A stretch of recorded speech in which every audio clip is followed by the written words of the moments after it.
บัดมุกประชังพิจารณาละออัดจ้าสำหรับធ្វើស្បែកមុខសភ្លឺថ្លាបន្តតាក់ស្បែកមុខបំបត្តិស្នាមជ្រីជ្រួញធ្វើស្បែកមុខរបស់បងប្អូនភ្លឺរលោងនិងមើលទៅក្មេងជាងវ័យដល់ទៅ10ឆ្នាំដែលប្រើក្នុងរយៈពេលខ្លីតែប៉ុណ្ណោះ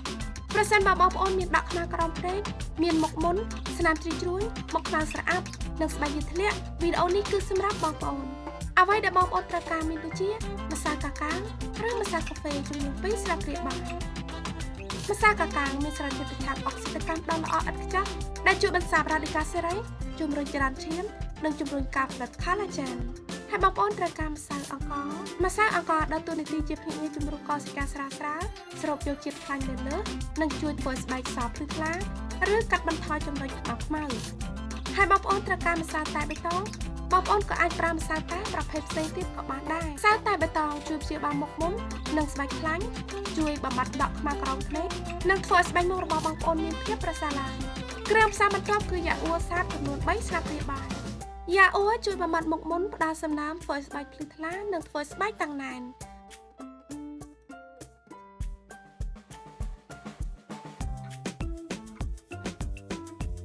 បងប្អូនអាចដាក់យ៉ាអ៊ូបន្ថែមទៀតប្រសិនបើវាខាប់ពេក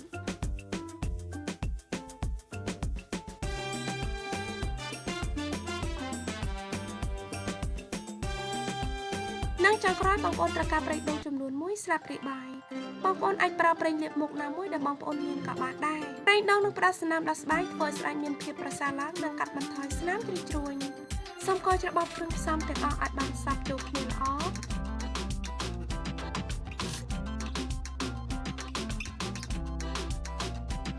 ម៉ាស់លាបមុខរបស់យើងគឺបានរួចរាល់សូមចាក់ល្បាយនេះចូលទៅក្នុងខ្លោងនិងរក្សាទុកនៅក្នុងទូទឹកកកហើយអាចទុកប្រើបានយូររហូតដល់ទៅ7ថ្ងៃ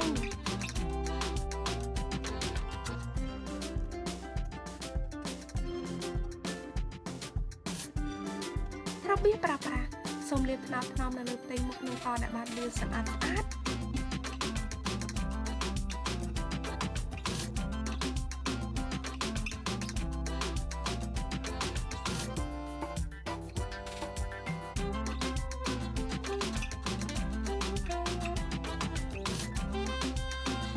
រួចទឹកចោលរយៈពេល30នាទីបន្ទាប់មកម៉ាស្សាថ្នមៗហើយលាងទឹកចាញ់កុំភ្លេចដៀបលេ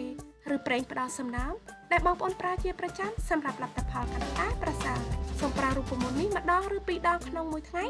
យ៉ាងហោចណាស់ឲ្យបាន7ថ្ងៃជាប់គ្នាសម្រាប់លទ្ធផលឆាប់បន្តប្រើរូបមន្តនេះជាប្រចាំនឹងធ្វើឲ្យផ្ទៃមុខរបស់បងប្អូនមើលទៅសភ្លឺថ្លាភ្លឺរលោងកាត់បន្ថយស្នាមជ្រីជ្រួញនិងធ្វើឲ្យផ្ទៃមុខរបស់បងប្អូនមើលទៅក្មេងជាងវ័យជាងអាយុរបស់បងប្អូនបានទៅទៀតខ្ញុំប្រកាសថាបងប្អូននឹងឃើញផ្លែតាំងពីការ